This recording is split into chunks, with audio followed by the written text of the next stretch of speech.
Bonjour, pardon pour ce retard, la ligne 14 entre autres. Voilà, bienvenue à la Cinémathèque, bravo d'arriver jusqu'ici, mais Anthony Mann le mérite.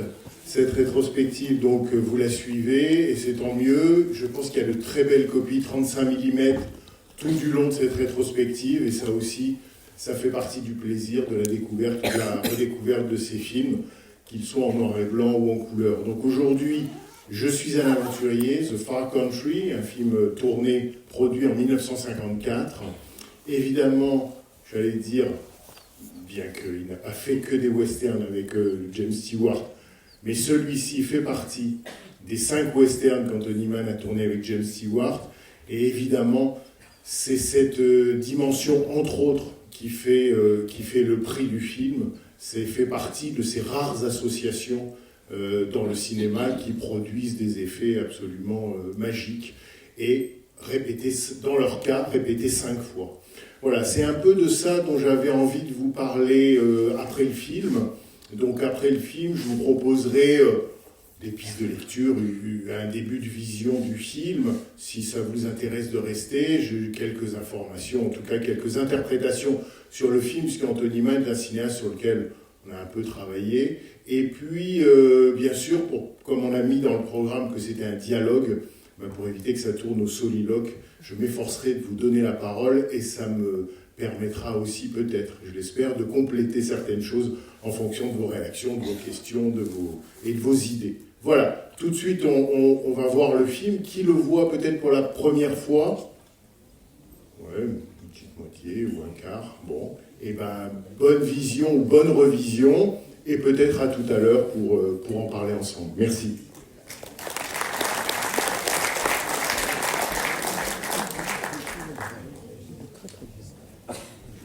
Bien, quelques mots donc pour accompagner le film et pour peut-être le resituer, pour donner quelques pistes et en parler avec vous. En même temps, en le revoyant, je me disais une chose, c'est que il y a une forme de, évidemment, peut-être c'est ça qu'il faut peut-être dire en premier, c'est qu'il y a une forme de limpidité dans le récit, même si c'est un récit heurté, haché, avec beaucoup d'obstacles et de difficultés, ça on va y revenir, c'est quelque chose de très limpide, et c'est aussi ce qui fait la beauté de ces films, c'est que d'une certaine manière, les thèmes, les sujets, et je dirais plus encore les trajets, parce que c'est ça qui va m'occuper, le trajet qu'on pourrait dire physique, moral, politique, des personnages, du héros, ont une clarté, il y a une sûreté de trait qui rend évidemment le film, d'une certaine manière, le film se suffit à lui-même, et il y a là quelque chose d'une forme d'évidence. Après, il y a aussi le fait, ce que je disais en introduction, que ce film appartient à une série, et que cette série est le résultat d'un certain état du cinéma. Un tel achèvement ou une telle réalisation, et surtout une telle série, c'est-à-dire une telle répétition de ce qui s'accomplit dans un film comme celui-là, comme dans les autres, est le résultat d'un aboutissement. Alors c'est bien sûr, j'allais dire, l'aboutissement du trajet d'abord d'Anthony Mann et de sa volonté. Alors je ne vais pas revenir forcément sur le détail de sa biographie, si vous étiez là jeudi soir avec Serge Chauvin quand on a parlé de Marché de Brut. Et donc Serge Chauvin est revenu assez précisément sur le trajet d'Anthony Mann. Pour celles et ceux qui n'étaient pas là, je dis quelques mots pour le resituer, et puis surtout pour dire à quel point Anthony Mann est quelqu'un qui aura, dans le temps de sa carrière, qui commence avant le cinéma, fait preuve d'une incroyable détermination, d'une très forte volonté. Et c'est quelqu'un qui, alors lui, vraiment aura tracé un trajet et s'y sera tenu. Et on sent qu'il avait pour lui-même, pour ce qu'il voulait exprimer, une détermination très claire. C'est quelqu'un qui naît au début du XXe siècle, aux alentours de 1906, même si, semble-t-il, la date de sa naissance soit sujette à caution. Il naît à San Diego, en Californie, mais très vite, visiblement, le démon du théâtre le tient ou l'attire. Et donc, très jeune, aux alentours de 15 ans, il change de côte, il passe de la côte ouest à la côte est, et il se retrouve à New York, où il fait, là, dans les années 20 et les années 30, à peu près tous les métiers du théâtre. Il commence au plus bas de l'échelle, il va ensuite être régisseur, accessoiriste, décorateur, il fait l'acteur, et puis, pour aller vite, au début des années 30, il accède à l'assistance à la réalisation ou à la mise en scène, et puis il devient lui-même metteur en scène de théâtre à New York, et il monte plusieurs pièces, c'est avéré. On sait même qu'il avait créé une compagnie, et que, comme ça arrivait souvent l'été, cette compagnie était mobile, ambulante, et il y a eu, de sa part à lui, une première rencontre, qui va rester dans un premier temps éphémère, en 1934. Lui, apprenti metteur en scène, rencontre un apprenti acteur qui s'appelle James Stewart. On est en 1934, donc voilà, une première rencontre. Stewart continue en quelque sorte à faire ses classes sur les planches, et puis à la fin des années 30, il y a un double basculement, l'un dont a parlé Serge Chauvin jeudi soir et qui est assez peu connu, et qui fait qu'effectivement, à la toute fin des années 30, Anthony Mann a une expérience à la télévision. Une expérience à la télévision naissante, et donc il s'essaye, là aussi, à des mises en scène en live, à plusieurs caméras. De ces essais-là, il ne reste rien, puisqu'à cette époque-là, la télévision était complètement embryonnaire, et il n'y avait évidemment pas d'enregistrement ou de conservation de ce qui était diffusé, mais c'est une expérience intéressante et qui aide à comprendre comment il va accéder, disons, il va passer du théâtre au cinéma. Le passage aussi au théâtre au cinéma est qu'il va être en quelque sorte engagé par David O. Selznick, qui à ce moment-là est encore à la RKO. Et il va être engagé par David O. Selznick pour être ce qu'on appelle Talent Scout. Talent Scout, c'est dénicheur de talent. C'est quelqu'un qui est à la recherche pour des castings de figures, d'acteurs possibles. Il fait passer les bouts d'essai, il filme ses bouts d'essai, il monte les bouts d'essai, bref. Voilà, il commence à se faire la main. Et puis, il va être sur le tournage de Rebecca, d'Alfred Hitchcock. Et puis surtout, il en a parlé, il participe au tournage des Voyages de Sullivan, le film de Preston Sturges, qui date de 1941. Et en 1942, il fait un premier film, Anthony Mann. Voilà, pour le situer, donc jusqu'au début des années 40, c'est quelqu'un qui met un pied dans le système des studios et qui va y demeurer, qui va y rester.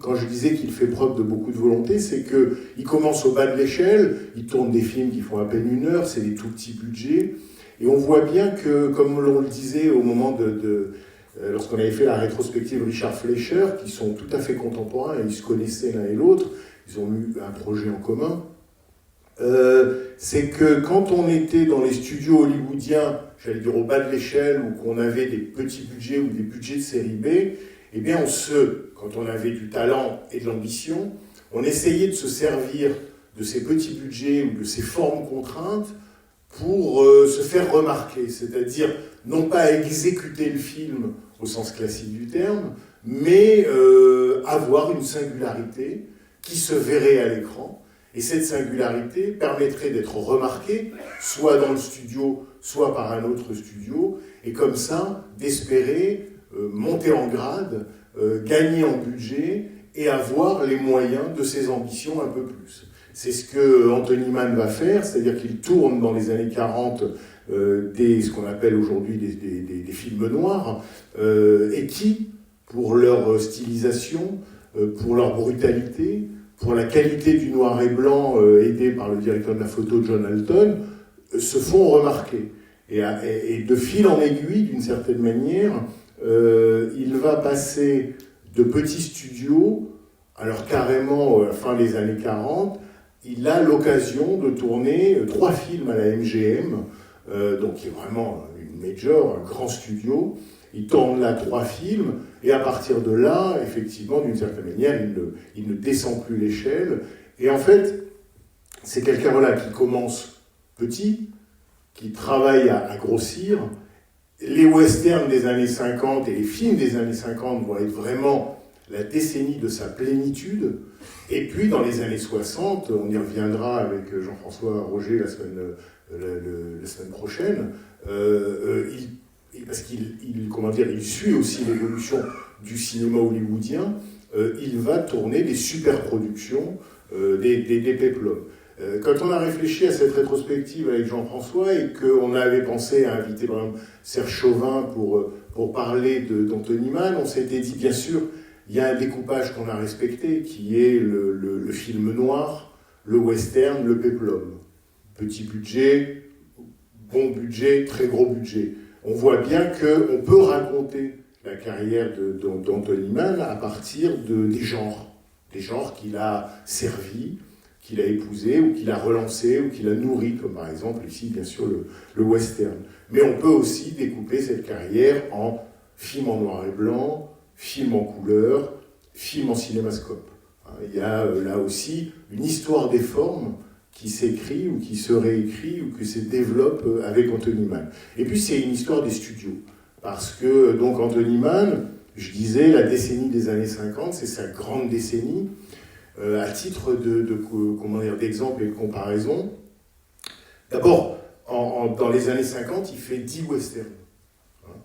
De La Porte du Diable en 1950 à Cimarron en 1960, c'est 10 westerns. Mais c'est pas que 10 westerns. Entre 1950, par exemple, et 1957, il tourne 15 films. Ce qui est bon. Ce que le système du studio permet. Et à titre de comparaison, si on reprend 7 ans, entre 1960 et 1967, il fait 5 films. Ça veut dire que, évidemment, dans les années 60, il y a un système des studios qui commence à souffrir, à patiner, les équipes se délitent, et évidemment, les cinéastes, eux aussi, entrent en crise ou connaissent des difficultés à tourner. Dans les années 50, quand Anthony Mann est à Universal, donc le studio Universal International, le studio, donc grand studio, l'un des grands studios qui produit The Far Country, Je suis un aventurier, mais pas seulement. Quand il est donc à Universal, Anthony Mann bénéficie d'un entourage. Bien sûr, ce sont des films signés, mais ce sont des films qui sont le résultat, j'allais dire, d'un travail collectif qui se répète. Alors bien sûr, James Stewart, évidemment. James Stewart, en 1950, tourne dans Winchester 73, le premier grand, disons, le western qui révèle Anthony Mann, mais on sait que James Stewart avait remarqué Anthony Mann justement pour son western précédent qui s'appelle La Porte du Diable, et du fait de ce film, il avait suffisamment de pouvoir, James Stewart, à ce moment-là, pour en quelque sorte faire engager Mann et qu'il réalise Winchester 73. Donc, il va faire 5 westerns avec James Stewart dans les années 50 et 8 films en tout avec lui. 3 autres, sur lesquels on pourra peut-être revenir, qui ne sont pas des westerns, mais donc 8 films au total.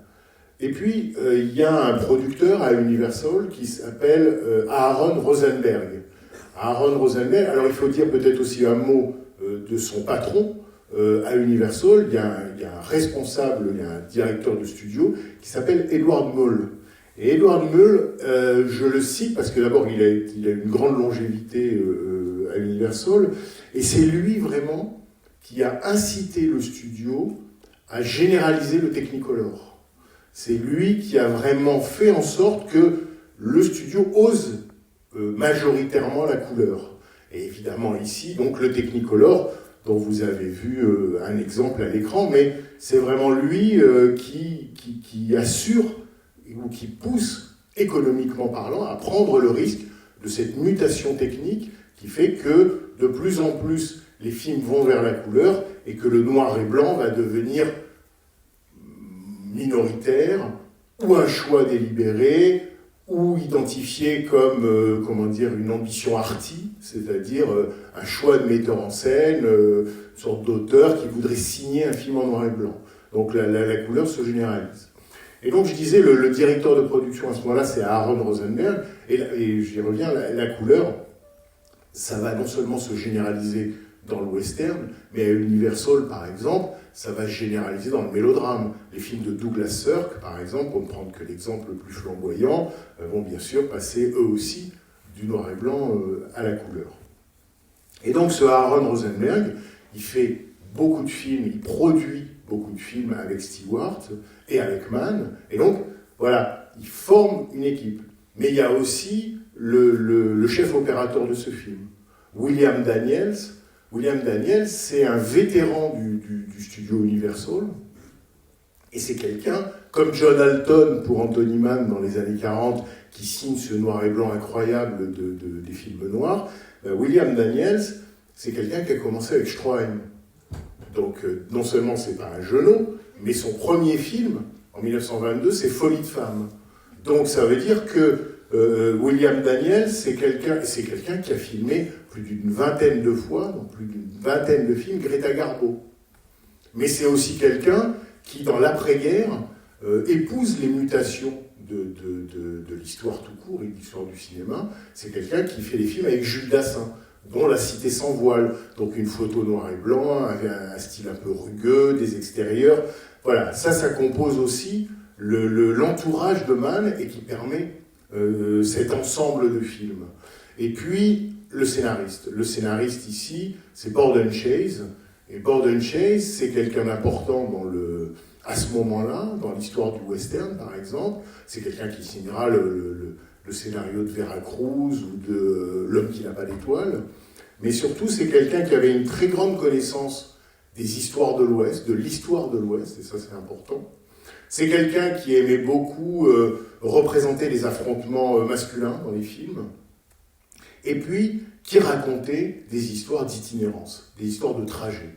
Alors c'est lui qui fait le scénario de Winchester 73, Anthony Mann, c'est lui qui écrit le scénario des Affameurs, toujours Anthony Mann, et c'est lui qui signe ce scénario-là. Tout ça pour dire qu'il y a dans l'économie, disons, de Mann, c'est pas le seul, hein, il y a cette logique de studio, il y a cet entourage qui lui permet, avec des changements parfois, des mouvements, mais enfin, il y a une stabilité qui lui permet de créer cet ensemble homogène.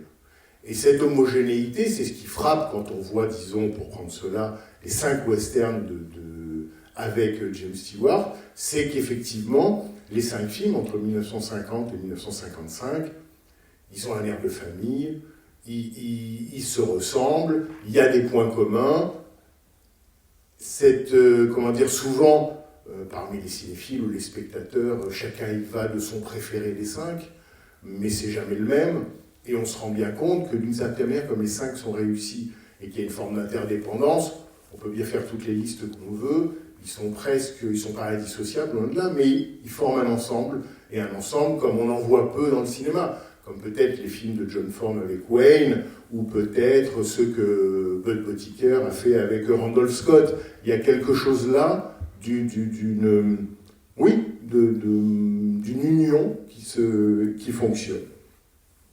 Et en même temps, ce qui est beau aussi dans ces 5 westerns, évidemment, c'est qu'ils ne racontent pas tous la même histoire et que même on peut y voir une progression ou en tout cas une évolution ou une involution.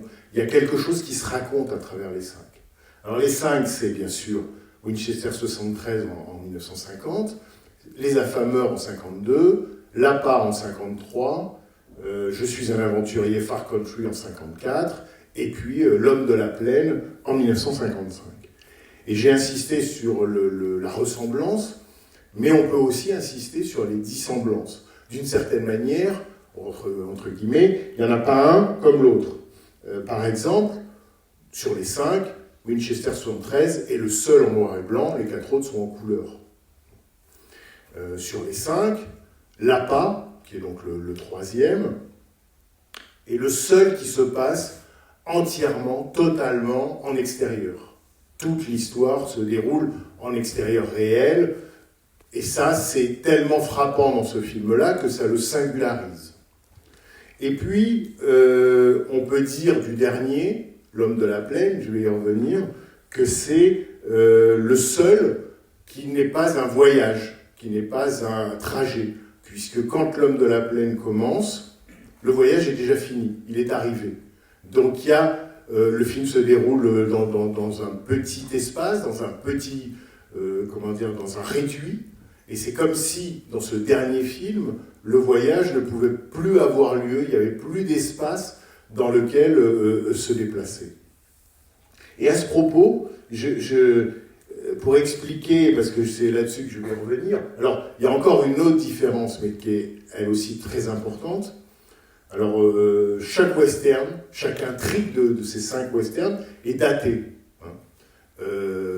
Et par exemple, on pourrait dire que Les Affameurs, le deuxième, est celui qui se passe le plus tôt dans l'histoire du 19e siècle, qui se déroule en 1847. C'est le seul à se passer avant la guerre de sécession.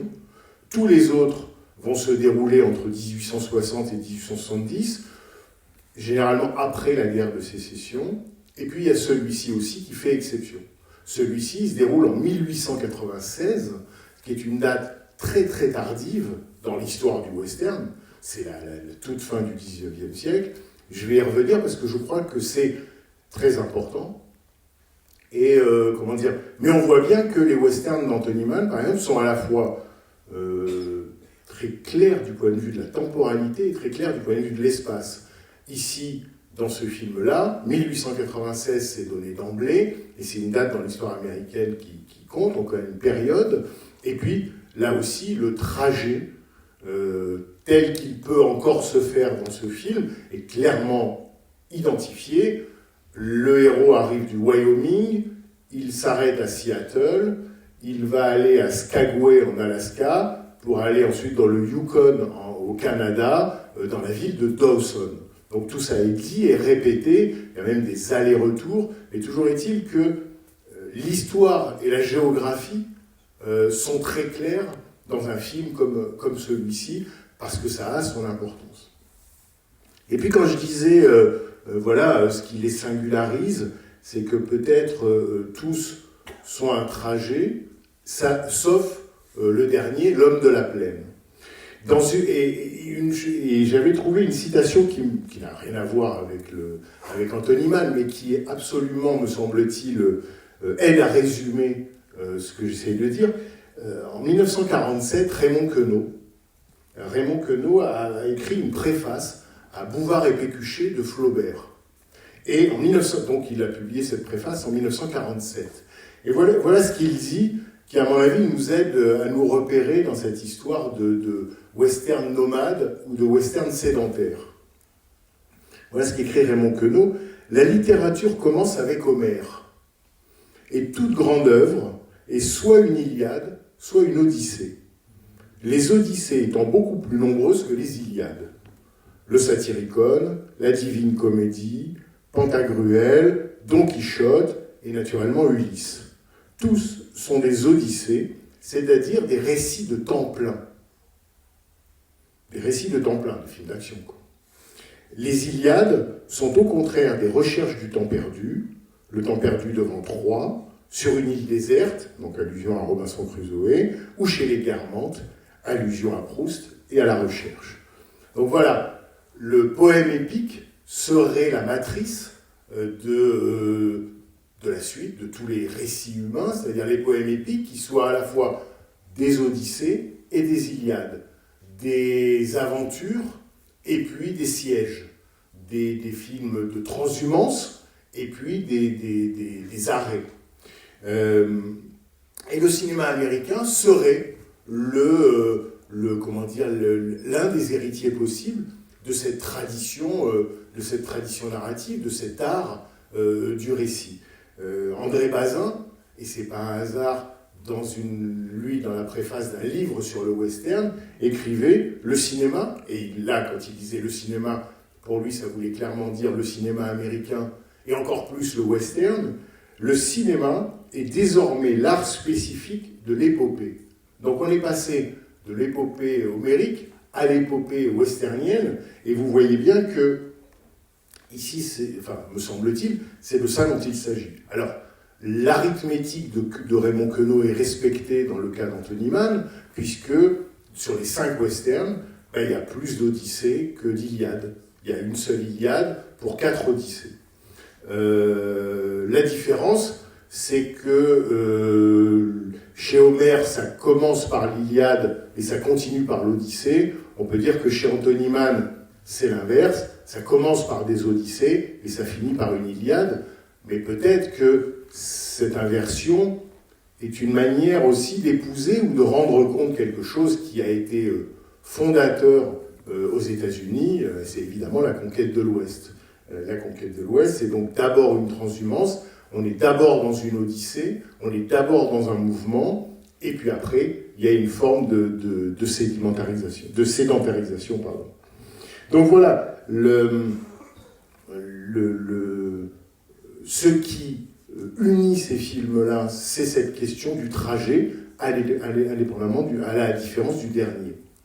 Mais ce qu'il me semble aussi, et c'est ça qui fonde la singularité de chacun et qui les relie en même temps, c'est que les 4 westerns dont je parle, dont celui-ci d'une certaine manière serait le dernier, la dernière Odyssée, c'est qu'évidemment on traverse l'espace américain, mais alors ce qu'on peut dire, c'est que d'un film à l'autre, on ne le traverse plus du tout et de moins en moins de la même façon.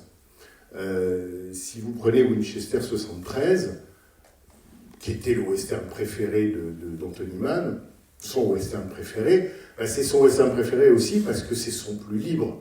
C'est le western, c'est un western donc écrit par Bordon Chase qui est à la fois circulaire et linéaire. Si vous l'avez vu, circulaire parce que c'est l'histoire d'une Winchester, donc d'une carabine à répétition, qui va passer dans les mains de différents protagoniste du film et qui, à la fin, va revenir dans les mains de celui qui l'a possédé au départ. Donc là, on a une forme circulaire parfaite et puis une forme linéaire parce que le film est une course-poursuite et la même du début à la fin.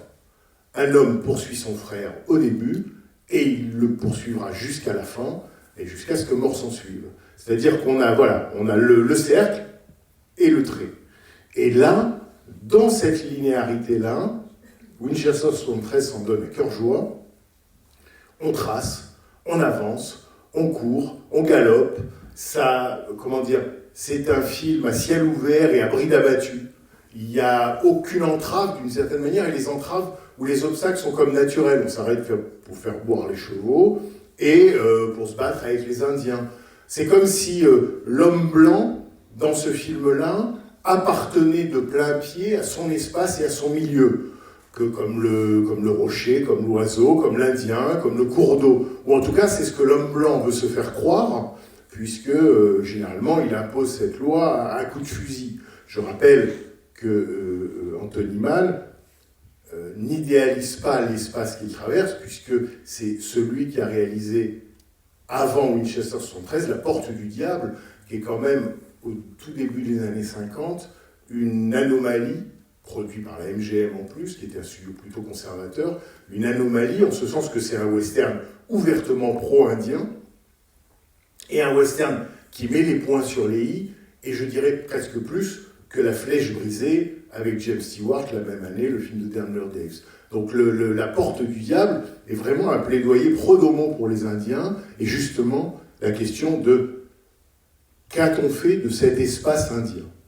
Bref, je reviens à ma traversée, pour aller le plus vite possible moi aussi, mais toujours est-il que donc, le premier western, Winchester 73, on peut dire qu'il est résumé en quelque sorte par une expression américaine connue et qui est très parlante, « Sky is the limit ». C'est-à-dire, pas besoin de vous traduire, pas plus le seul horizon ou la seule frontière, c'est le ciel. Sky is the limit, c'est-à-dire que l'espace vous est donné, c'est la promesse américaine d'une étendue sans fin. Et ensuite vient, par exemple, Les Affameurs, donc c'est le deuxième. Là aussi, on pourrait dire que James Stewart est un homme libre, mais d'abord il a un passé plus problématique, personnel plus problématique. Il a un acolyte comme dans le premier, mais cet acolyte est plus problématique que dans le premier. Et puis, il a charge d'âme. C'est-à-dire qu'il ne galope plus, j'allais dire, pour lui-même ou au nom de sa vengeance, mais il avance dans un territoire parce qu'il s'est, en quelque sorte, engagé auprès d'un groupe de pionniers, de futurs fermiers, qui doit les accompagner. Donc il a charge d'âme, et c'est pas le même rythme. Et puis, ça va en s'accentuant. C'est-à-dire, dans l'appât, là, c'est la marche elle-même qui pose problème. C'est-à-dire que James Stewart va voyager, si j'ose dire, tout du long avec une balle dans la jambe. Et donc, là, c'est littéralement, il traîne la patte, et il a une difficulté fondamentale à traverser l'espace, qui est toujours une promesse, mais qui devient de plus en plus difficile à arpenter. Et puis, ici, dans The Far Country, c'est quelque chose d'autre qui se joue, et c'est pour ça aussi que la date importe, c'est que on voit bien, comment je peux dire, on voit bien que James Stewart ici, donc joué donc le personnage de Jeff Webster, ne veut en faire qu'à sa tête. Il ne veut en faire qu'à sa guise, c'est un individualiste forcené. La seule loi qu'il reconnaît, c'est la sienne. C'est, on pourrait dire, la morale absolue de l'individualiste, de celui qui édicte sa propre loi, ne rend de compte à personne, ne veut dépendre de personne, n'aide personne, et veut continuer littéralement à tracer sa route, à trouver son chemin. Et on voit bien qu'il a fait ça toute sa vie. Et je dirais même que la clochette qui promet une installation dans l'Utah, d'une certaine manière, elle est plus là pour complaire à son compagnon de route, joué par Walter Brennan, qu'elle ne lui apporte à lui. Lui, ce qu'il veut, c'est qu'une fois qu'il sera plus cow-boy, il deviendra chercheur d'or. Quand il sera plus chercheur d'or, il s'inventera une autre suite. Parce que fondamentalement, ce qui explique le personnage de Jeff Webster, c'est que c'est un individualiste, mais que c'est ça son rapport au monde. Que la vérité de son rapport au monde, c'est d'être en mouvement. C'est d'être un transhumant. La seule chose qu'il veut, lui, c'est se déplacer à sa guise. Et que c'est là qu'est sa vérité. Et puis cette vérité, elle commence à entrer en conflit avec la réalité historique et économique des États-Unis.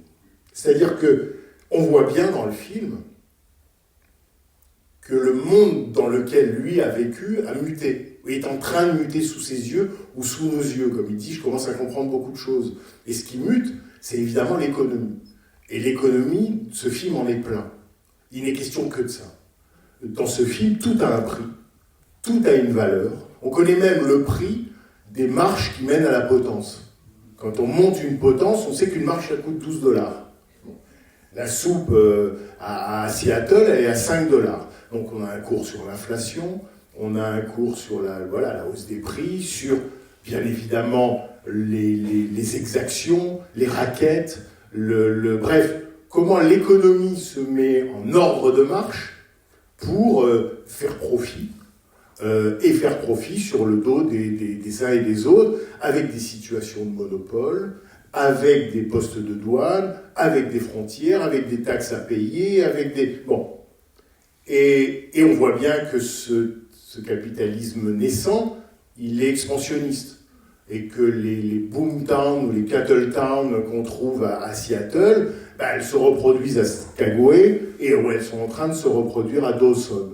Et qu'à Dawson, où il n'y avait jamais eu un meurtre, on voit bien que...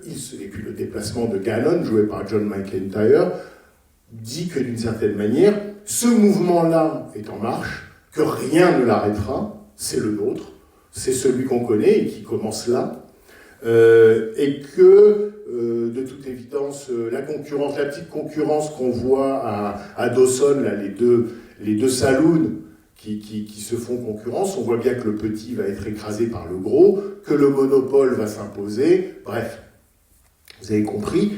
Et ce qui a une traduction, cette économie-là a une traduction dans l'espace.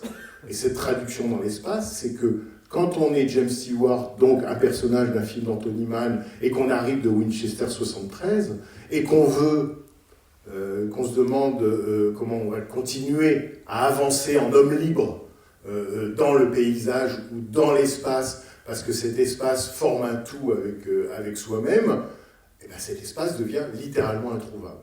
Cet espace-là, il est dans The Far Country, il est quadrillé, il est bloqué, il est arrêté, il est assuré, il est empêché. On voit Jeff, donc le personnage de James Stewart, passer son temps à chercher de nouveaux chemins. Alors parfois tactiquement, parce qu'il faut qu'il nourrisse son bétail, mais aussi quand il sait qu'il ne doit pas repasser par Skagway, sinon il sera arrêté par Gannon, il cherche à suivre un cours d'eau, et c'est là qu'il se fait agresser. C'est-à-dire qu'il est en permanence à la recherche de pistes, ou de chemins de traverse, ou de chemins de vie qui n'existent plus, et qui ont fait toute son existence.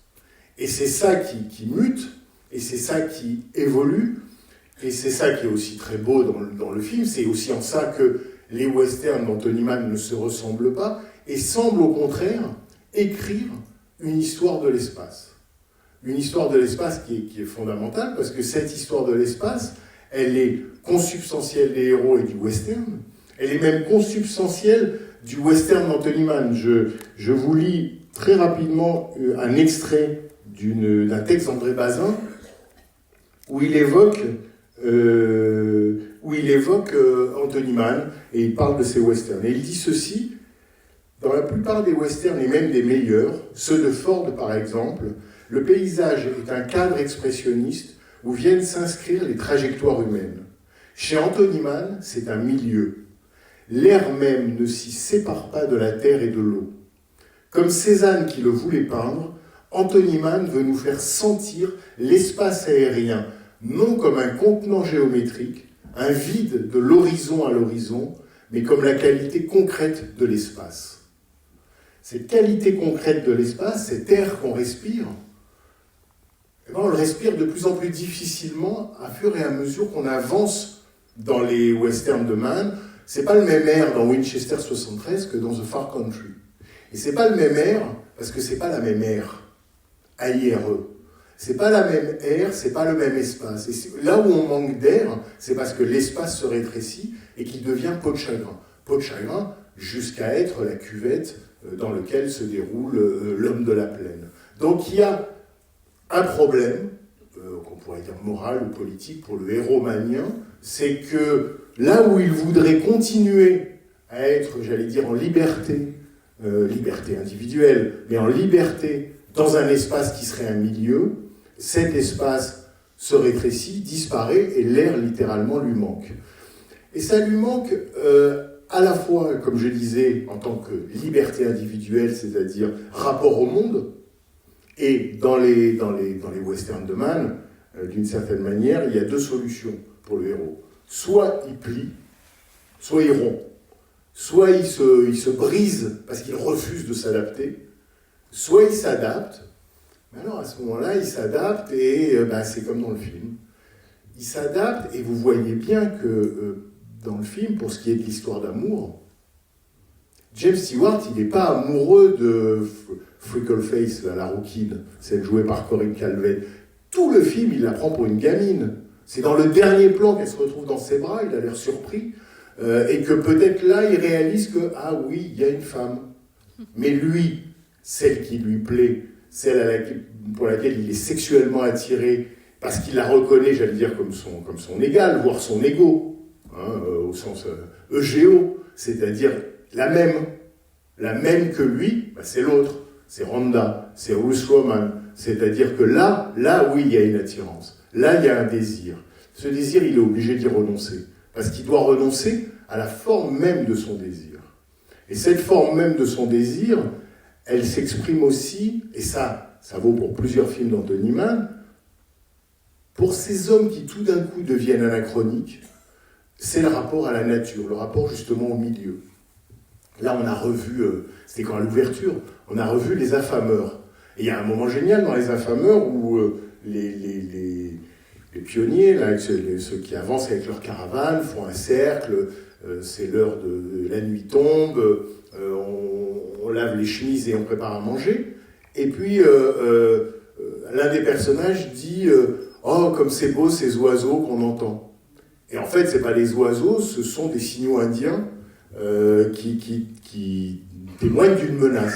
Les seuls qui sont capables d'identifier ces signaux indiens et de les distinguer du chant des oiseaux, c'est évidemment James Stewart et Arthur Kennedy, qui sont de la même eau, de la même veine. Parce que eux, ils viennent de l'expérience du pays. Ils viennent de l'expérience de cette nature et de ce monde. De même, dans L'Homme de l'Ouest, Gary Cooper, c'est quelqu'un qui est capable de lire l'heure au soleil. Voilà, c'est quelque chose qui, littéralement, se perd. Parce que ce qui intéresse Anthony Mann, c'est bien sûr de montrer une mutation et comment, en quelque sorte, l'Amérique va vers le progrès, alors que ce soit un progrès politique ou économique. Il n'est pas forcément ultra critique de ce progrès, mais ce qui l'intéresse, lui, c'est davantage de filmer la perte que le gain. Et ce qu'il va toujours chercher à filmer, c'est cette perte-là. Qu'est-ce qu'on perd dans ce qu'on gagne? Et ce qu'on perd dans ce qu'on gagne, c'est ça. C'est certes une forme d'individualisme forcené, mais on perd un rapport à soi, à sa propre liberté et à son milieu. Et on est en quelque sorte coupé de son milieu. Plus vous entrez dans la société, plus vous vous retranchez du monde. Plus le monde s'éloigne. Et la nature, dans un film comme celui-là, commence par exemple... Anthony Mann avait absolument le goût pour les extérieurs naturels, il adorait tourner en extérieur naturel. Mais ici, vous voyez qu'il y a des corps peints, il y a des toiles, il y a des matte paintings, il y a des transparences, c'est-à-dire qu'il vient un moment, alors bien sûr, c'est des raisons économiques, c'est des raisons pratiques, c'est des raisons de tournage, tout n'est jamais pur dans un film. Mais toujours est-il que si on lit les films d'Anthony Mann comme ça, on peut se dire aussi que la nature à l'image s'éloigne, que d'une certaine manière, ça devient effectivement une image. C'est-à-dire soit un mirage, soit un souvenir, mais que ça n'est plus une réalité. Et que cette réalité, elle devient de plus en plus difficile à appréhender, de plus en plus difficile à rejoindre, de plus en plus difficile à saisir. On n'est plus dans l'ère dont parle André Bazin, on est dans autre chose, qui est ce monde économique qu'on a vu décrit, qui progresse implacablement et qui va obliger James Stewart à changer, à muter, à se transformer.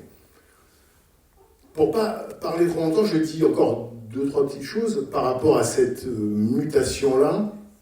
Alors l'autre chose, bien sûr, c'est l'envers de la nature. C'est-à-dire, d'un côté, la nature semble s'éloigner, et d'un autre côté, le progrès avance. Il y a ce moment très drôle dans L'Homme de l'Ouest avec Gary Cooper, où il doit prendre le train pour la première fois de sa vie. Donc il arrive à la gare un peu effaré, et puis il voit arriver la locomotive, le train qui entre en gare, et le chef de quai lui dit « Vous en pensez quoi ?» Et il dit « Jamais rien vu d'aussi laid de ma vie. » Bon. Et puis il entre dans le wagon, et puis, Gary Cooper, il faisait plus d'1m90, son personnage aussi. Et donc là, il essaye de s'asseoir. Et évidemment, c'est taille unique. Donc c'est-à-dire qu'il ne sait pas quoi faire de ses jambes. Il ne sait pas quoi faire de son corps. L'Amérique de demain n'est pas à sa taille. C'est une taille moyenne, c'est une taille taillée pour la masse, mais pour les exceptions, ou pour les anachroniques, ça ne marche pas. C'est d'ailleurs sans doute pour ça que Anthony Mann s'est efforcé de tourner avec des grands acteurs. Alors les grands, oui, Gary Cooper était grand, mais je veux dire grand par la taille.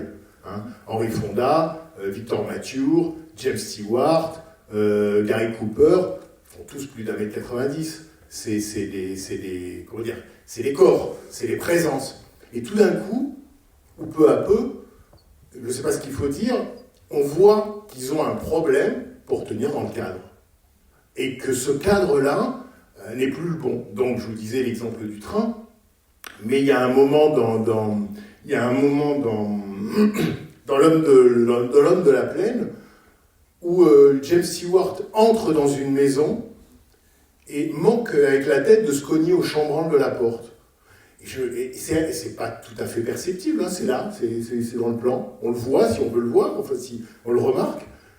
Mais je me suis toujours dit, c'est bizarre quand même, parce que Ça n'a pas de fonction narrative, c'est à peine perceptible. C'est comme si, effectivement, là, c'était pas le personnage, mais James Stewart qui s'était dit « Oula, mais je vais me cogner ». Et en même temps, si Anthony Mann le voit, il refait le plan.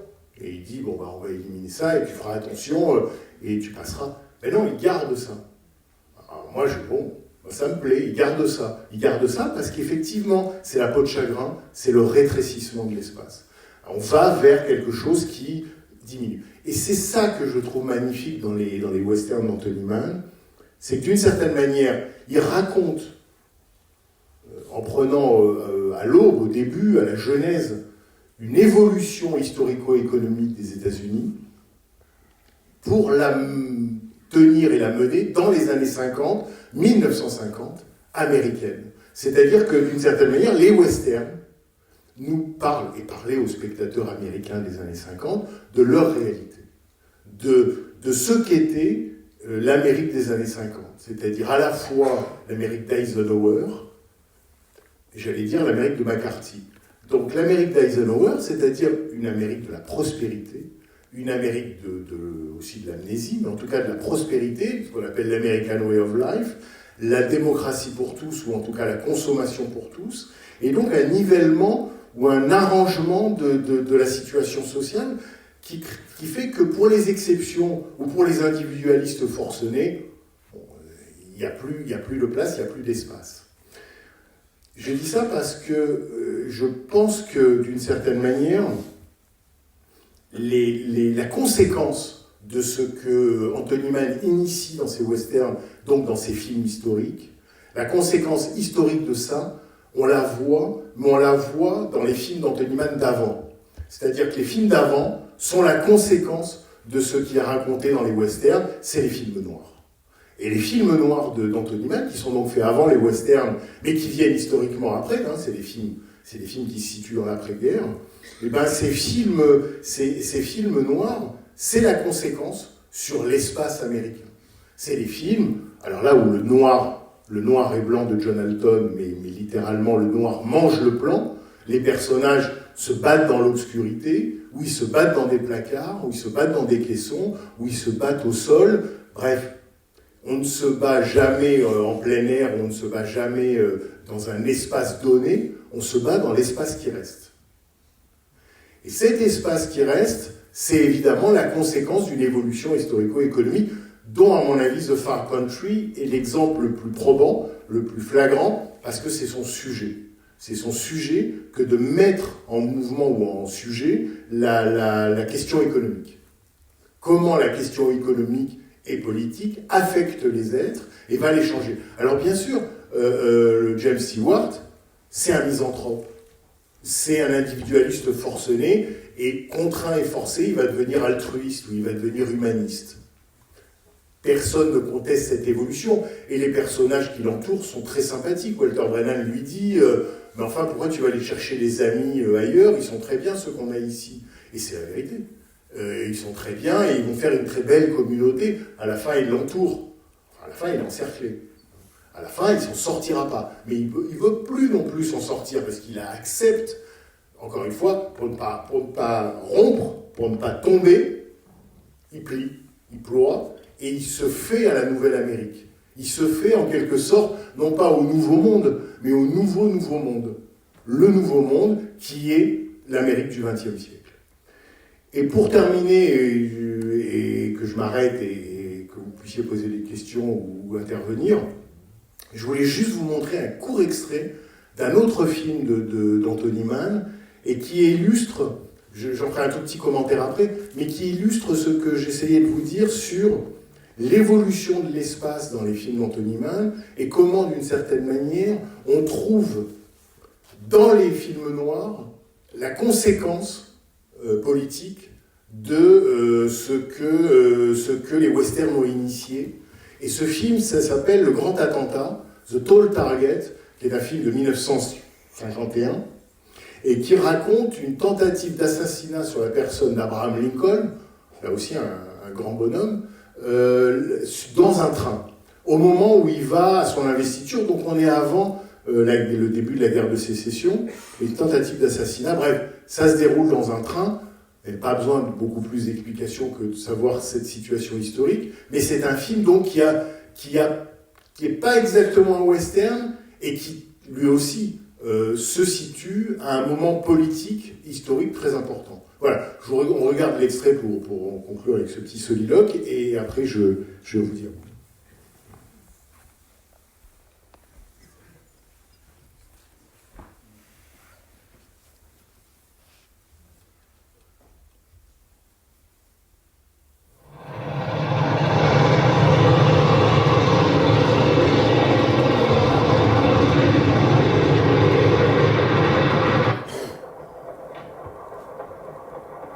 Better lock the door.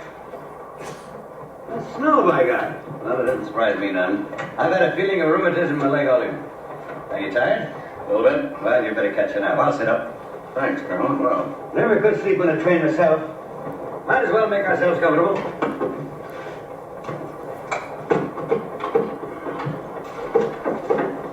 The gun is in my jacket, just in case. So you were impressed with Ogden? Well, now, maybe he wouldn't shoot Lincoln himself, like you say, but might hire someone to do it. Like young Beaufort? Maybe. Beaufort is full of strong convictions, has a mean temper. And a rifle with a telescope. He's capable of killing Lincoln all right, but not on his own. Beaufort is a fanatic, not an organizer. You may be right, though. He might be taking orders from someone. I still say it's Ogden. No, Ogden is too obvious. The man who's working with Fernandina is...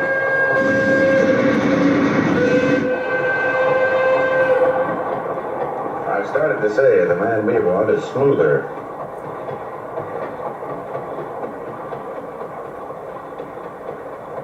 It would take a man of your brains, Colonel.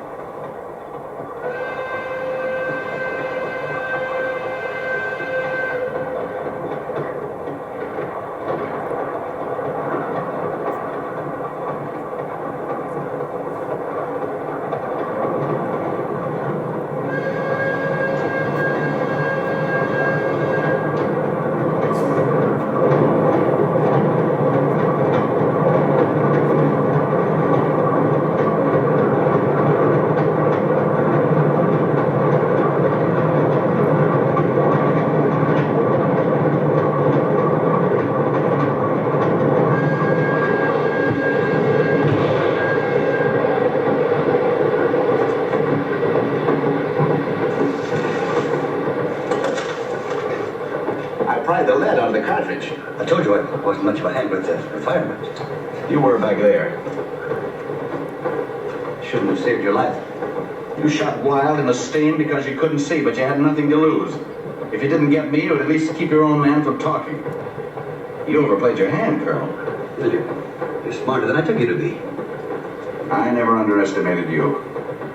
I'm turning you over to the police. To Philadelphia. Go ahead, but you better figure on staying over to testify against me. I could give you the bullet you intended for me, throw you out the window. Nobody would know the difference. There'd be a rope around your neck as soon as they found me. We'll wait. What do you want? I know you're in this for everything you can get out of it. Something more than a police sergeant's pay. I don't want your money. Look, son. I'm a man with a finger in a lot of pies. One of them is Northern Cotton Mill shares. And you know what would happen to those mills if war came and the supply of raw cotton was cut off in the South? I guess I'd have to change the wool. There are two kinds of people in this world, Kennedy. One kind yells their head off and doesn't get anywhere. Like that Jughead Ogden or that Mrs. What's-her-name, that funny-dirty abolitionist from Boston. The other kind keeps his mouth shut, holds a straight tea and puts out some... well, it'll do some good. What do you say? Get your coat. Philadelphia. James Carr at Philadelphia, all the rest. Philadelphia.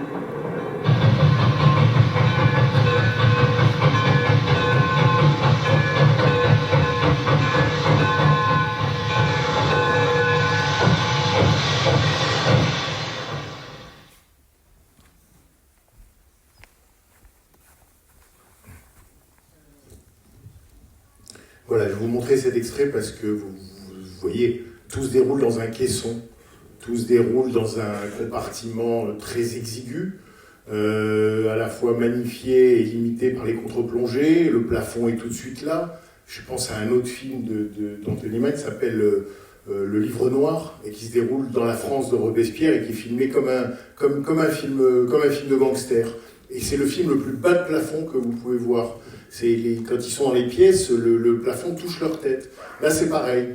Et puis, vous voyez à quel point les deux protagonistes qui sont adversaires sont proches l'un de l'autre, mais proches, obligatoirement proches. Et comment, lorsqu'il y en a un qui se lève, l'autre est obligé de se déplacer et ils sont obligés de jouer aux chaises musicales dans l'espace qui est donné, dans l'espace qui reste. C'est-à-dire que tout s'est réduit, même le flingue, même le pistolet. Le pistolet est devenu une arme de poche. C'est comme si le pistolet lui-même avait réduit dans l'espace qui reste. Bref, voilà pourquoi je voulais vous montrer ça, parce que je trouve que ça symbolise ou ça singularise bien cette question de la peau de chagrin et de l'espace qui reste aux hommes qui avaient l'habitude, à leurs mains et à leurs conditions, d'être libres dans l'espace américain, c'est-à-dire dans un espace, encore une fois, qui est un espace qui n'est pas idéalisé par Anthony Mann. C'est pas un espace mythique, c'est un espace à la fois réel, mais dans lequel Anthony Mann n'a jamais éludé que c'était pas un espace vierge.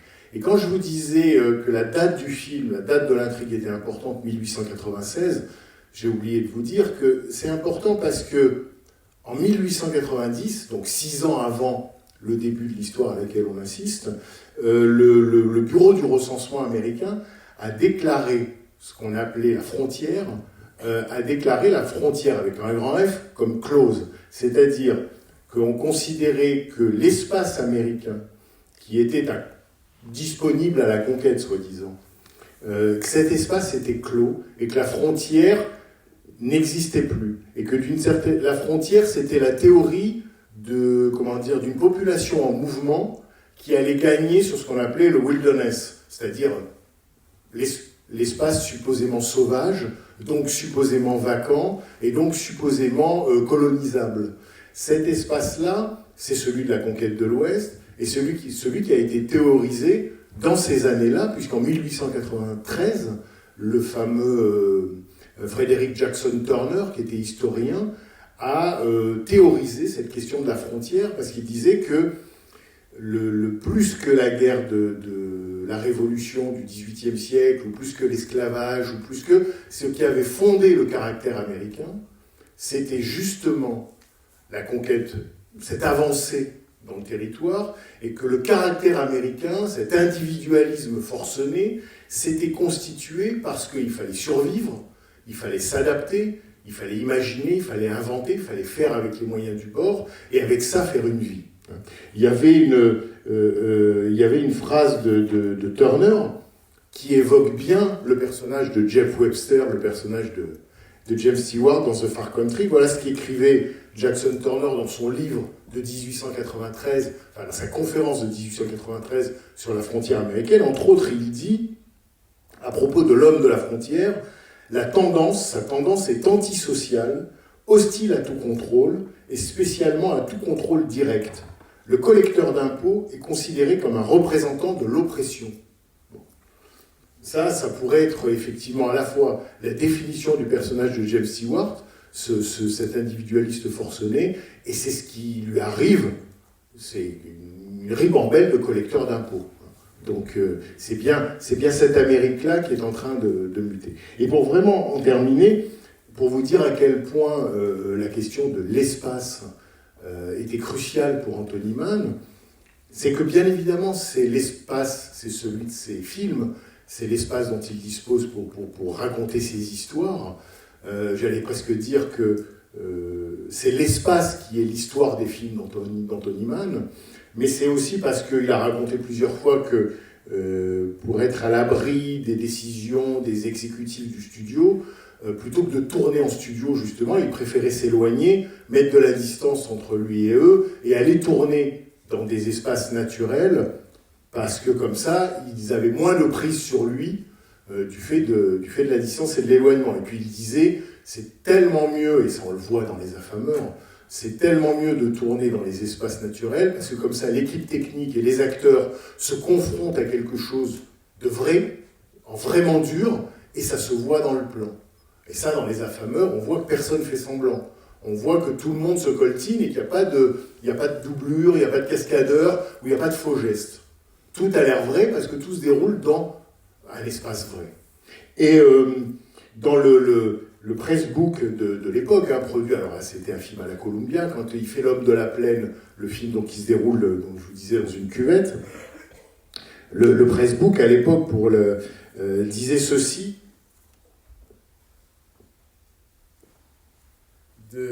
pour vanter L'Homme de la Plaine auprès de la presse, et pour qu'elle-même se fasse l'écho du film.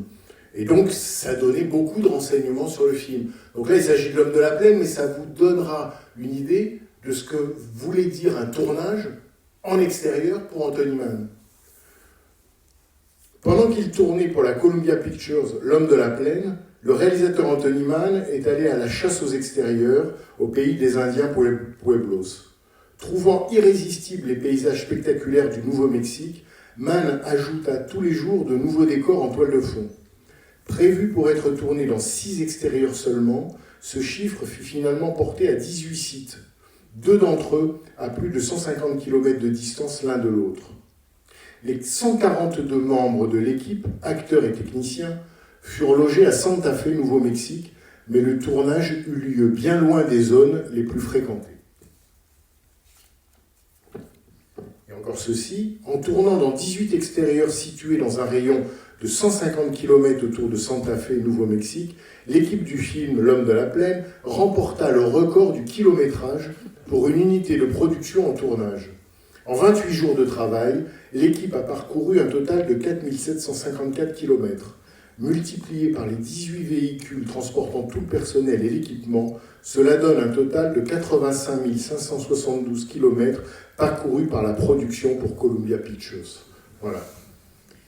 Après, on peut comprendre que l'espace, ça manque à Mann quand l'espace vient à manquer. Et ce dont les films parlent, vous l'avez compris de mon point de vue, c'est justement de cet espace qui manque. Voilà, je m'en tiens là de ce que je voulais vous raconter. Peut-être vous avez des questions ou des interrogations.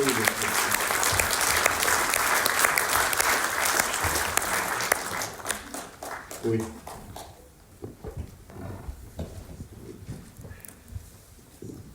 Merci d'abord pour cette présentation. Alors moi, sur cette question des trajectoires, des voyages, moi je les vois plutôt comme des fuites en fait, et des fuites en avant. Il y a pour moi toute une dimension psychanalytique en fait dans les films de Mann. Donc on fuit le mauvais père, ou on fuit le frère qui a pris les mauvais travers du père, ou bien des crimes qu'on a commis justement à la frontière comme dans Les Affameurs. Ici, il y a une chose qui m'a frappé, c'est l'avalanche. Parce que justement, pour moi, l'avalanche, c'est l'idée d'être recouvert par son passé. Et il ne veut pas, justement. Donc, parce qu'il sait déjà qu'on peut être recouvert par son passé. Et donc, il décide de s'en détourner. Donc, voilà, j'avais trouvé ça très beau. Je me suis posé assez la question, pourquoi l'homme de l'Ouest, on ne le range pas dans les 5 ou dans les 6 à ce moment-là? Peut-être à cause de l'absence de James Stewart, mais ouais, sinon... Il est plus tardif, il est de 58. Voilà, parce qu'il y a cette dimension aussi du voyage et du détournement du voyage. Enfin, justement. Sur l'homme de l'Ouest, on pourra en parler du voyage. Pour moi, après L'Homme de la Plaine, ça voyage plus dans les westerns d'Anthony Mann. Et dans L'Homme de l'Ouest, c'est pas un voyage. C'est peut-être un voyage dans son passé. C'est un voyage dans son passé, c'est un voyage mental. Il se retrouve à prendre le train, au bout de 5 km, ils sont arrêtés, et manque de peau, il retombe sur ses anciens complices, et donc là, il est obligé de renouer avec un passé dont il essaie de s'éloigner. Il s'est pas déplacé. Dès qu'il essaye de se déplacer, le mouvement est arrêté. Donc pour moi, L'Homme de l'Ouest est plutôt un voyage mental ou un voyage dans le passé. Là, vous avez raison, c'est sur la dimension... disons-le comme ça, parce que dans les westerns d'après-guerre, ça jouait beaucoup, la psychanalyse, par quel passé ils sont travaillés. Mais sur l'avalanche, vous remarquerez que dans The Far Country, à la différence des autres personnages de Stewart souvent, ici, celui-là, de son passé, on ne sait rien. On comprend qu'il ne fait plus confiance parce qu'une fois il a fait confiance à une femme et que visiblement sa confiance a été trahie. Enfin, avec ça, on va pas bien loin, et c'est tout ce qu'on sait. s'il a un passé traumatique, il était adulte, hein, donc je veux dire, ça relève pas de ce passé psychanalytique-là. Et quant à l'avalanche, moi je la vois davantage comme ce que je vous disais, de la science du terrain, de ces hommes en train de disparaître. C'est le seul à étudier le paysage. C'est le seul à se poser la question de la nature, du dégel. Il dit, ah oui, moi dans le Wyoming, j'ai déjà vu de la neige s'amasser comme ça, puis quand le printemps arrive, ça peut provoquer des catastrophes. Donc il ne pense pas seulement à nourrir son bétail, il se dit, c'est vraiment dangereux. Comme il ne se mêle pas des affaires des autres, les autres font ce qu'ils veulent, ils y vont, il ne veut même pas leur porter secours. Mais cette science du terrain-là, vous voyez bien que Anthony Mann filme ce qui se perd, autant que ce qui est censé se gagner. Ce qui se perd, c'est cette connaissance-là du paysage, de la nature et de l'environnement. Là, l'exemple de l'avalanche va du côté du chant des oiseaux dans Les Affameurs. Il n'y en a plus qu'une poignée qui savent encore reconnaître des oiseaux et des Indiens. Oui, c'est pas contradictoire d'ailleurs, parce que ça peut refléter aussi une expérience traumatique passée, qui peut être aussi bien physique que mentale. Oui, mais là, elle est fondée dans celui-là, hein, elle est fondée sur presque rien. C'est-à-dire que, bien sûr, on peut supposer qu'il est, chat échaudé, craint l'eau froide, ou qu'il a vécu quelque chose qui l'a décidé à changer. Je pense plutôt, moi, que c'est son être profond, il est comme ça, c'est son être, et que c'est un être qui se doit d'évoluer pour ne pas disparaître. En tout cas, qui doit se fondre dans la foule, hein, le temps, l'âge des foules, pour continuer à exister. Donc voilà comment je verrai. Après, sur la dimension traumatique des personnages maniens, oui, je n'ai pas insisté du tout là-dessus parce que je voulais essayer de faire apparaître ce vecteur que j'essayais de suivre, cette traversée de l'espace de plus en plus compliquée. Mais ce qui est vrai, c'est que beaucoup de personnages joués par Stewart, et ça c'est une des grandes dimensions qu'on n'a pas le temps d'aborder ici, mais qui vient autant d'Anthony Mann que de l'après-guerre, et les films de l'après-guerre, que de James Stewart lui-même. Parce que pour le dire en un mot, il n'y a pas plus différent dans une carrière d'acteur que le James Stewart d'avant-guerre et celui d'après-guerre. Il fera des comédies après-guerre, hein, mais c'est pas pour ça qu'on retient sa carrière d'après-guerre. C'est que tout d'un coup, il fait des films qui ne ressemblent en rien à ceux qu'il faisait avant-guerre. Et je rappelle que quand il est revenu du front, enfin de la démobilisation, il voulait arrêter le métier d'acteur. Parce qu'il a fait une dépression, parce qu'il considérait ça comme frivole, et que ça lui paraissait, après ce qu'il avait vécu, impossible de renouer avec l'idée même du récit hollywoodien. Quand on dit, je vous parlais tout à l'heure d'Homère et de l'Odyssée et de l'Iliade, le happy end hollywoodien, c'est Ithaque. Ah oui, on rentre, voilà, on est arrivé. Bon. Ça, c'est une notion qui vraiment va rentrer en crise, quoi. Et James Stewart, là-dessus, il est génial. Je crois que je suis même sûr, c'est Eastwood disait du jeu de James Stewart, ou le James Stewart de l'après-guerre, il disait, c'est l'acteur de sa génération qui était le plus en contact avec sa colère. Et cette colère, dans les années 30, on la voit quasiment pas. Mais dans les années 40, on voit plus qu'elle. On voit plus qu'elle. Dans Les Affameurs, quand il dit à Arthur Kennedy, tu vas me revoir, et que l'autre comprend que c'est vrai, nous aussi on le comprend. Et on le comprend par les yeux, on le comprend par le jeu. Et c'est étonnant, parce que c'est un corps, celui de James Stewart, plutôt frêle, et pourtant crédible, parce qu'il est animé par une rage qui alors, littéralement informe son jeu. Pour le dire en un mot, ce que Stewart trouve dans l'après-guerre, c'est justement ça. Il joue la guerre. Il joue la guerre qu'il a vécue. Il joue la guerre qu'il a connue, et c'est ça qui vient renouveler complètement son jeu d'acteur. Il y a aussi L'homme qui cueille Liberty Valance, aussi, qui est aussi sur ce thème de la disparition des géants de l'Ouest, en fait, qui doivent rentrer dans le rang, en fait. C'est ça, là. Tout à fait.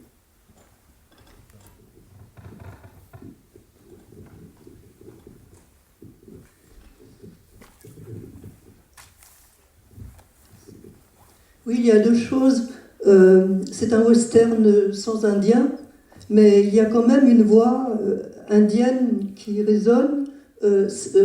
Stewart dit que c'est un Indien qui lui a indiqué le parcours, enfin, et ça fait penser un peu à la clochette aussi, hein, enfin une voix qui existe encore et peut-être pour toujours. Alors, une deuxième chose, vous avez parlé de, enfin c'était très intéressant, de l'économie, hein, de cet aspect très important, l'argent, etc., etc.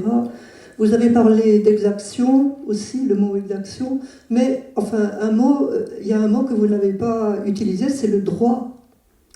Parce que, enfin, pour moi, ce film, c'est vraiment un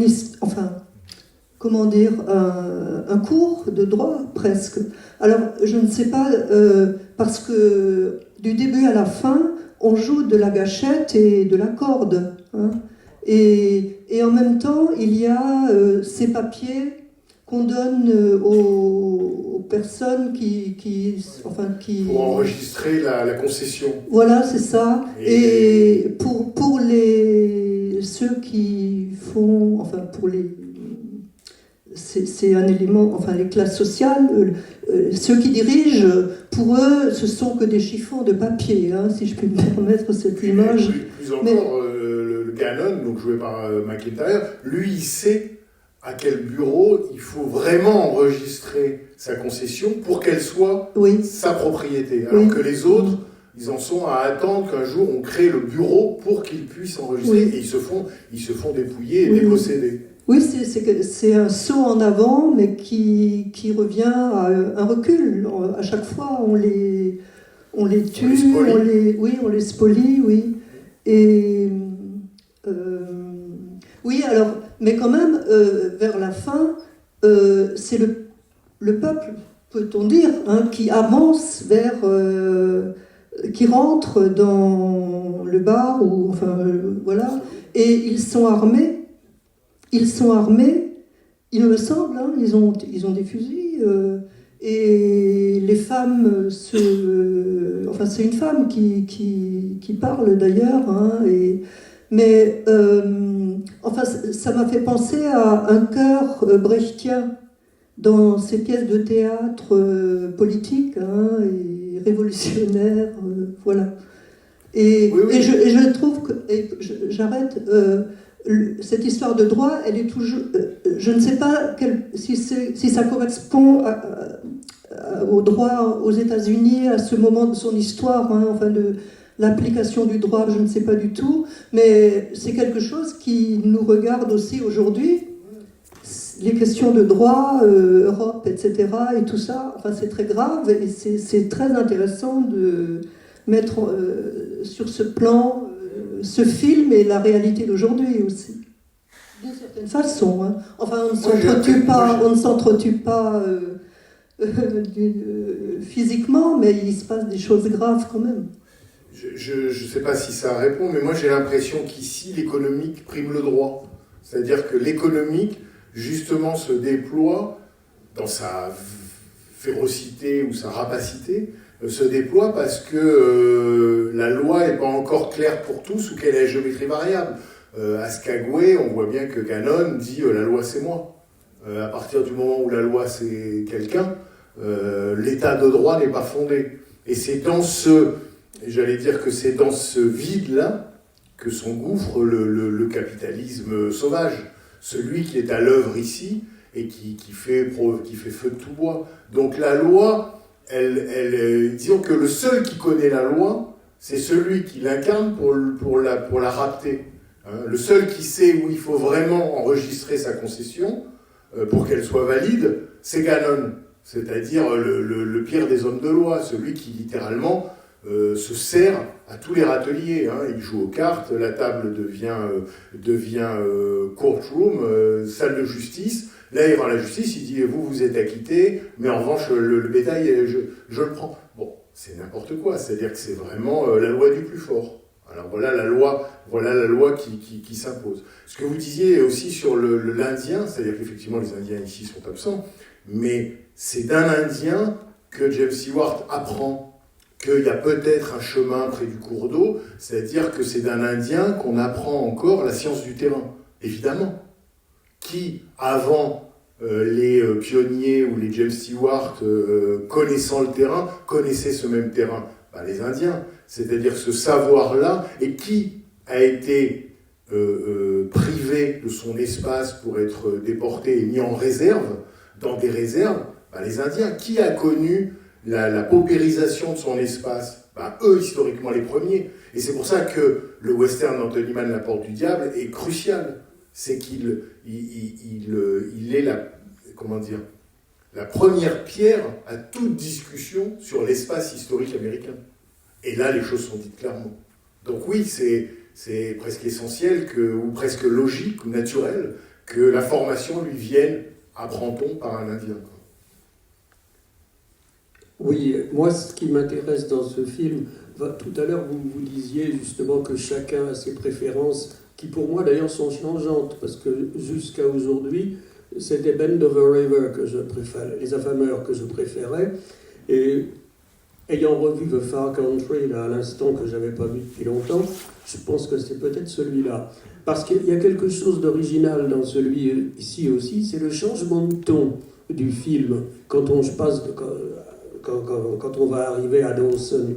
Parce qu'au début, le personnage que joue John McIntyre, il a un petit côté un peu cocasse, comme c'est une sorte de Roy Bean pour bande dessinée.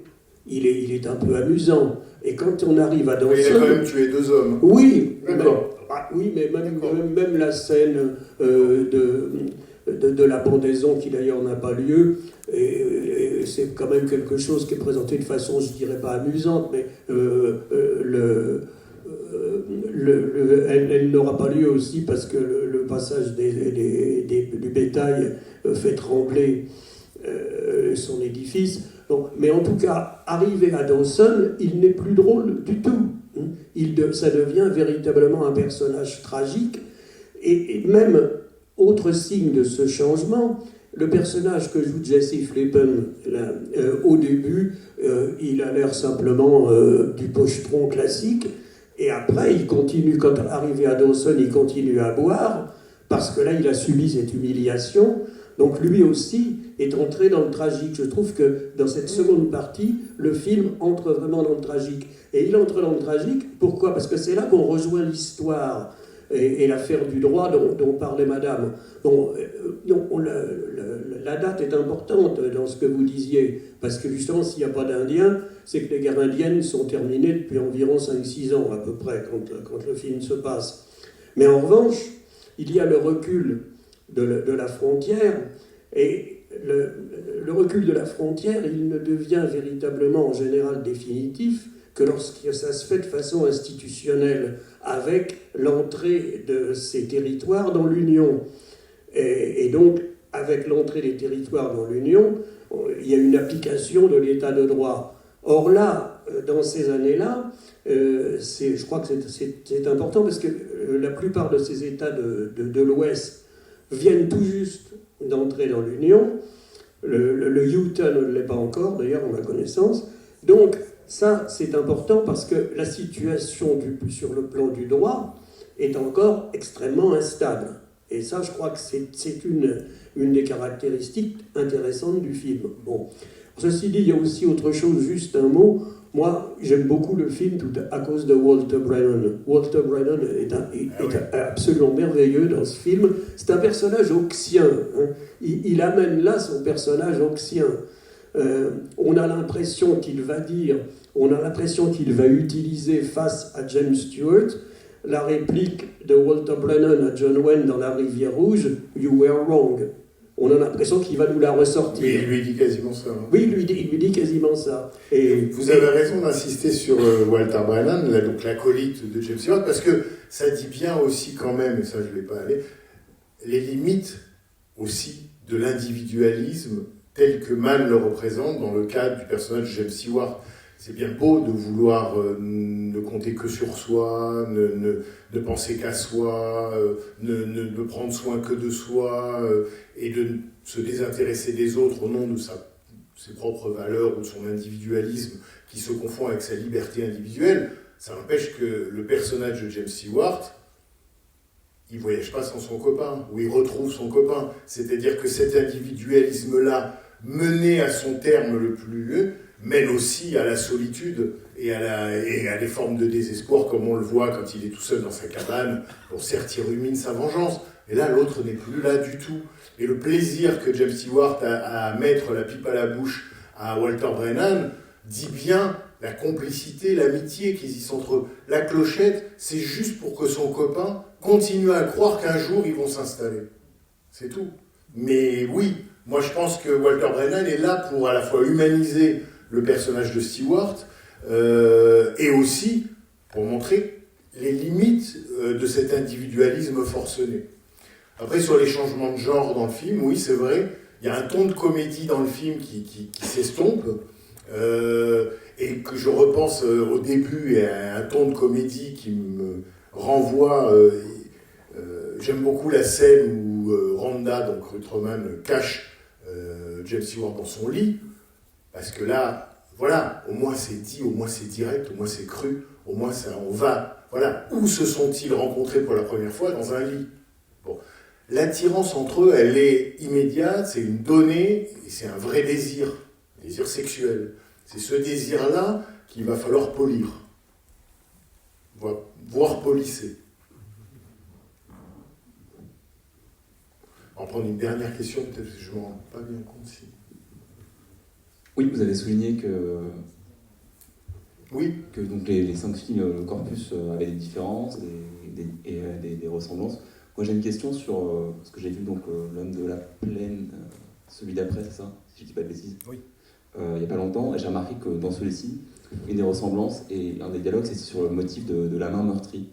Est-ce que c'est quelque chose qui a une lecture spécifique? Moi, de ce que je vois, ce que je comprends, c'est que c'est un personnage qui est hyper prise avec la réalité qu'il a en tête, et puis il fait un dernier effort pour se battre ou autre. Est-ce que c'est ça? Est-ce que c'est autre chose? En tout cas, ce qui est vrai, c'est qu'il y a un vrai martyrologue des personnages de James Stewart dans les westerns d'Anthony Mann, pas seulement, dans d'autres films avec James Stewart, mais il y a un vrai martyrologue dans les films d'Anthony Mann. Anthony Mann, à partir du moment où il filme, il disait le cinéma est fait pour représenter la violence. Bon, je ne sais pas si on dirait ça aujourd'hui, mais ou peut-être que le cinéma le fait aussi, quand même, mais il disait le cinéma est fait pour représenter la violence. Et donc, à partir du moment où il y a violence, c'est violence des corps. Et ces corps, dans les films d'Anthony Mann, ne cessent de s'affronter. Et le corps de James Stewart, à la fois parce qu'il est frêle et parce qu'il se bat très souvent, subit un nombre d'avanies, mais il n'y a pas un film qui y échappe. Donc oui, il y a une forme presque de masochisme du personnage joué par James Stewart. Il y a une blessure permanente alors qu'il bouge dans le corps. Une fois c'est la jambe. Alors dans L'homme de la plaine, il se fait tirer dans la main. Ça c'est absolument inoubliable. Et c'est comme c'est comme l'acmé de toutes les violences. Vous savez, Anthony Mann a dit quand il a tourné L'homme de la plaine, donc ce qui s'est avéré, il l'a dit plus tard, mais ce qui s'est avéré être leur dernier film en commun, parce qu'ils avaient un projet ensuite, mais sur lequel ils se sont disputés. Et Anthony Mann a abandonné le tournage d'un film, d'un autre western, toujours avec les mêmes, Borden Chase et compagnie. Il l'a abandonné parce qu'il trouvait l'histoire trop faible. Et James Stewart, qui tenait à ce film-là, lui en a beaucoup voulu. Si bien qu'a posteriori, Stewart a été très injuste avec Anthony Mann, parce que chaque fois qu'il parlait de sa carrière, il citait Capra, il citait Hitchcock, il citait Preminger, il citait tout le monde, John Ford, mais il n'a plus jamais cité Anthony Mann. Je pense que l'engueulade a dû être sévère. Voilà, je ne sais plus pourquoi je vous disais ça. Martyrologue. Voilà, le martyrologue. On va s'arrêter là. Hein. Sinon, c'est le mien qui va commencer. Merci beaucoup.